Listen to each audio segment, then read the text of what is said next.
Okay, this is homework 28, number 47. We've got the integral of the sine cubed of 2x dx.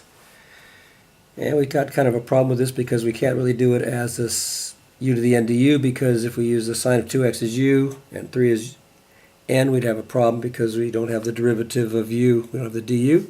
So we have to use this trig substitution.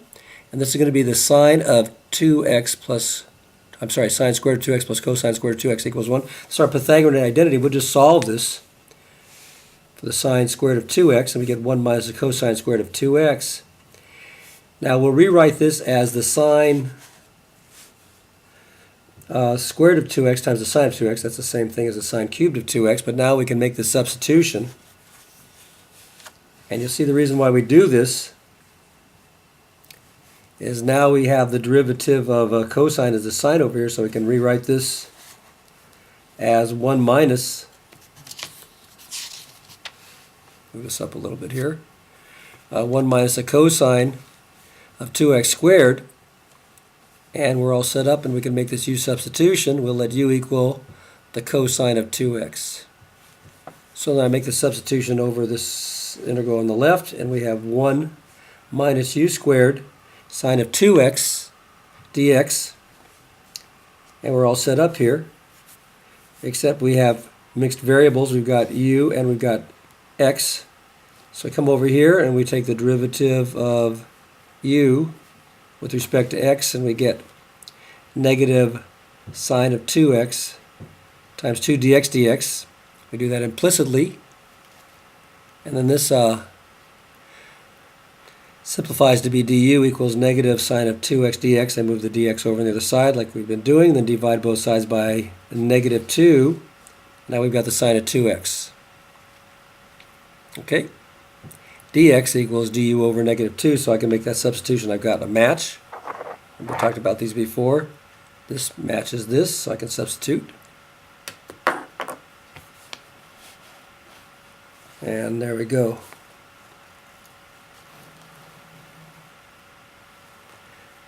And then we can bring out the negative 1/2 in the front, and we're all ready to integrate.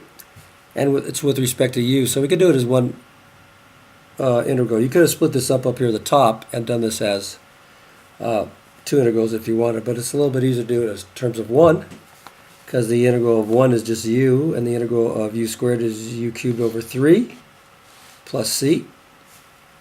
We still have that negative 1/2 in front, so we multiply that. This is what we get.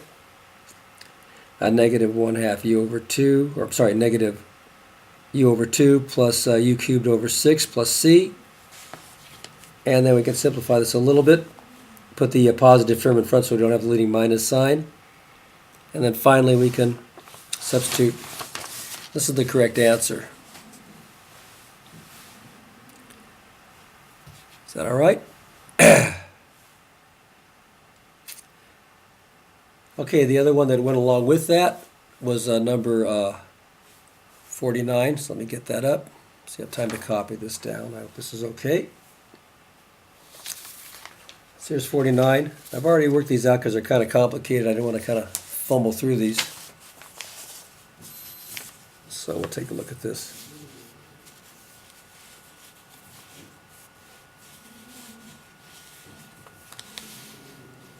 Okay, here's 49. Now we start out with this, the sine of, 2 sine squared of x dx. And again, we're in the same boat. We really can't take the use u to the n du because we don't have the derivative of the sine, which would be the cosine. So now we've got to use our two angle formulas. Now this one was funny because they had an incorrect trig identity. And this is why I was kind of stymied when I went over this in class, because I tried to do the trig identity and it didn't come out the same as in the book. Well, they had an incorrect identity. If you use that incorrect identity, you would have got the answer they got, but it's not the correct answer or antiderivative for this. I went back and checked it with the calculator. So this is basically the correct method for this particular integral and the correct identity. So we start with our cosine formula, our sum angle. Remember, cosine, cosine, sine, sine, different SIGNs. And we're going to try to derive the two-angle formula, which is pretty easy to derive if you know the sum formula. Now we want to get everything in terms of sine x, because this is what we've got, so we can make a substitution. So instead of writing cosine squared, I'll write 1 minus the sine squared of x. This is from this is from 47, this is that Pythagorean identity. And then we can simplify this. And you see we've got, over here on the right now, what we have over here. Okay, so what we have to do is just add this to both sides, add the 2 sine squared of x to both sides, and then subtract this from the other side, or get it on the other side, I should say. And we end up with this. And now we can make this substitution. So substitute that right in there. So instead of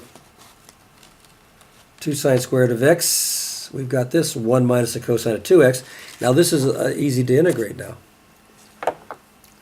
Okay.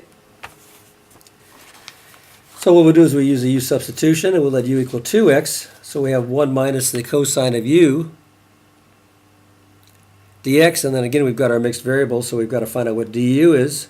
So we'll take the derivative over here, du dx is 2, dx dx, and then we'll dx dx is 1, of course, and then we'll put the other dx on the side, and then we end up with du over 2 is dx, so we make that substitution here.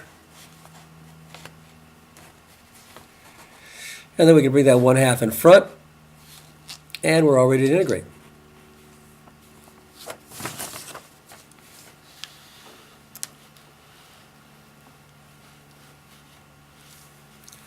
So the integral of 1 is u, and the integral of the cosine of u is just the sine of u. Remember, the derivative of the sine is the cosine, so the antiderivative of the cosine is the sine. Then we multiply through by 1/2.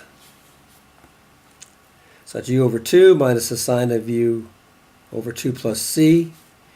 And we got a leading positive sign, so we're all ready to go. Then we just make our final substitution. And then we can simplify the x's, and that's it. Okay, so that's 49. Hope that's clear.